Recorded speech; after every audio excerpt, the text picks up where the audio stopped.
जुम्मा की नमाज़ होने के बाद नमाज़ हो गई, अंदर के बारे में मैंने आपको बताया है, पिछली वीडियो में जाकर देखिए। अब हमको जाना है यहाँ से गुम्बद। यहाँ का जो फोर्ट था दोस्तों वो अब उतनी अच्छी हालत में नहीं है, तो वहाँ पे जाना मैं स्किप कर रहा हूँ। मैं सीधा जाने वाला हूँ गुम्बद, उसके बाद में हम निकल जाएंगे मैसूर के लिए वापस। तो चलिए, यहाँ से वहाँ जाने के लिए ऑटो का ऑप्शन है। अब ऑटो कहाँ से मिलेगी, कितने की मिलेगी, मैं सब कुछ आपको दिखाते जाऊँगा धीरे धीरे धीरे। गुम्बद बस रैपिडो चलता? रैपिडो नहीं चलता। कितने लेते पैसे? 130 130 बहुत बोलते। बस स्टैंड में। हाँ, बस स्टैंड इंदने गुम्बाज को 130। कितना किलोमीटर है ऐसा? 4 kilometre. This wait I will check into Google map. Okay, बोला था भाई 4 किलोमीटर के दूर है, और मैंने गूगल पे चेक करा तो उतना ही दूर है। और चश्मा मेरा जो गॉगल था वो टूट गया फिर से। और एक बार यही होता है मेरे साथ कि मैं जब भी ये इसको यूज़ करता ना, तो ये पीछे के में रह जाता। अब ये कुछ काम का नहीं है सिवाय फेंकने के, तो इसको फेंको फिर। दरिया दौलत गुम्बद से कितना दूर है? दरिया 1 किलोमीटर। अच्छा, एंड गुम्बद? गुम्बाज अलिंग 3 किलोमीटर। अच्छा, दरिया दौलत जो है दोस्तों वो वहाँ से सिर्फ यहाँ से 1 किलोमीटर है, और गुम्बद तकरीबन 4 किलोमीटर है, 3.8 kilometre away from Jama Masjid आला और जुमा मस्जिद। जो बोलना है बोलो, 3 नाम से ज्यादा फेमस है। कुछ लोग तो उसको टीपू की मस्जिद भी बोलते हैं। अब जो पसंद आ रहा वो बोलिए। मेरे को मस्जिद आला ज्यादा अच्छा लग रहा था, मैं वो बोल रहा। अभी मैं पहुंच गया दोस्तों गुम्बद के पास में। ये यहाँ का कुछ ऐसा, इधर की तरफ एंट्री है उसका, इधर की तरफ ऐसा पूरा इसका एंट्री है। यहाँ पे ऑटो वाला छोड़ा, इधर के यहाँ पे बहुत सारे घोड़े वाले हैं। अभी हम धीरे धीरे जैसा उसके करीब जाएंगे ना, तो वो हमको ऐसा लगेगा कि वो पीछे पीछे जा रहा है, जबकि वो उसी जगह पे खड़ा हुआ है। बाहर से देखने के ऊपर ऐसा लग रहा है कि बहुत दूर है, लेकिन जब देखो उससे करीब जाएंगे ना, तो वो ऐसा बड़ा होते जाएंगे। जब जैसा हम उससे करीब जाएंगे ना, तो वो बड़ा होते जाएंगे। यहाँ पे देखिए उसके ऊपर की तरफ है ना एक फ्लैग रखा हुआ है, वो फ्लैग रेड कलर में है।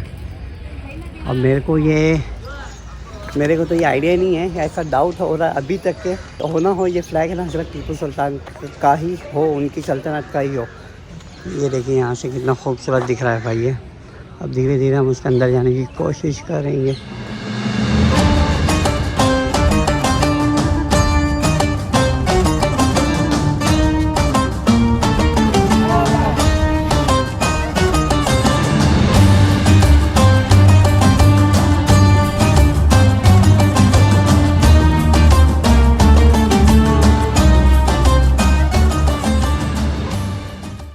टीपू सुल्तान ने उनके माँ बाप की यादगार में 1784 में ये गुम्बद बनाई सो। मकबरा है हजरत टीपू सुल्तान शहीद रहमतुल्लाह अलैह। दूसरे उनके वालिद नवाब हैदर अली बहादुर, उनके वालिदा फातिमा बेगम फखरुन्निसा। 1784 में टीपू सुल्तान उनके माँ बाप की यादगार में 1784 में ये गुम्बद बनाई सो। यहाँ से 4 किलोमीटर आगे टीपू सुल्तान को धोखे से अंग्रेजों ने शहीद किया गया 1789 को, 1790 को 9 में। लेखा के माँ बाप के बाजू में टीपू सुल्तान को दफनाया गया। ये सब वो जमाने का पेंटिंग, 250 साल पुराना, अभी तक रीपेंटिंग कुछ भी होके नहीं। टीपू सुल्तान को टाइटल दिया गया टाइगर ऑफ मैसूर। जिंदा टाइगर को दोनों हाथों से टीपू सुल्तान ने फाड़ दिया था, वही टाइगर का डिजाइन है, वही पेंटिंग है, वही चादर डालते हैं। ये तीनों डोर भी सोने का था उस जमाने में जी। पूरा अंग्रेज ने लूट लेके गए। मैसूर का राजा ने हाथी दांत के नक्शे बना के ये तीनों डोर डाल के है। बाहर जो पिलर देख रहे हैं संगेशिया black marble, white marble Agra Taj Mahal, ये ब्लैक मार्बल ठंडा वाला पत्थर 36 पिलर्स है। 30-25 साल टीपू सुल्तान हैदर अली श्रीरंगपटना के अंदर हुकूमत करे सो, वही निशानी 36 पिलर डाल के है। सामने जो मस्जिद अक्सा है वो भी टीपू सुल्तान ही बने। यहाँ से टाउन में गए Jamia Masjid, Tipu dead place, underground jail उनका पैलेस है। टीपू सुल्तान का असली नाम के फतेह अली खान, नवाब हैदर अली खान बहादुर, फातिमा बेगम फखरुन्निसा, माँ बाप बेटे जी। टीपू सुल्तान इसका हाइट है 60.5। इसको कहते हैं शाही गुम्बद जी। टीपू सुल्तान का जनाजा लेकर के इधर पे रखे थे, यहाँ रखे थे। हाँ, यहीं पे रखे थे, ये यहाँ पे। हाँ, अच्छा। अस्सलाम वालेकुम। शाही गुम्बद से मैं जस्ट अभी बाहर आया हूँ। वहाँ से अभी मैं आपको दिखाता हूँ कि यहाँ पे टीपू सुल्तान की कितने सारे रिलेटिव्स की, रिश्तेदार की और अपनों की खबरें हैं। ये है टीपू सुल्तान के बहन राबिया बेगम, टीपू सुल्तान के बहन सुल्ताना बेगम, ये भी टीपू सुल्तान के बहन है।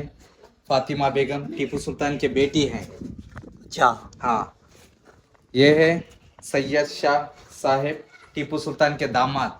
दामाद है। ये दामाद है, टीपू सुल्तान के दामाद है। अच्छा ये टीपू सुल्तान के फूफू हैं। अच्छा। हाँ, ये टीपू सुल्तान के मामू हैं। ये हाँ, अच्छा ये टीपू सुल्तान के मामी हैं। टीपू सुल्तान के बीबी बच्चे, अच्छा टीपू सुल्तान के कमांडर सोल्जर्स राइट साइड में, इधर सामने में, जी। पीछे में हैदर अली कमांडर सोल्जर्स। यहाँ पे मकबरे के चारों की तरफ बहुत ही ज़्यादा सफाई यहाँ पे रखी हुई है।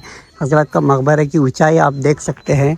देखिए एक बात बताना चाहता हूँ, जो लोग ये बोलते हैं ना कि टीपू सुल्तान लुटेरे थे, ये लुटेरे थे, वो लुटेरे थे, तो एक बात सुनो, लुटेरा किसको बोलते, क्या बोलते, कैसा दिखता, मैं दिखाता हूँ आपको।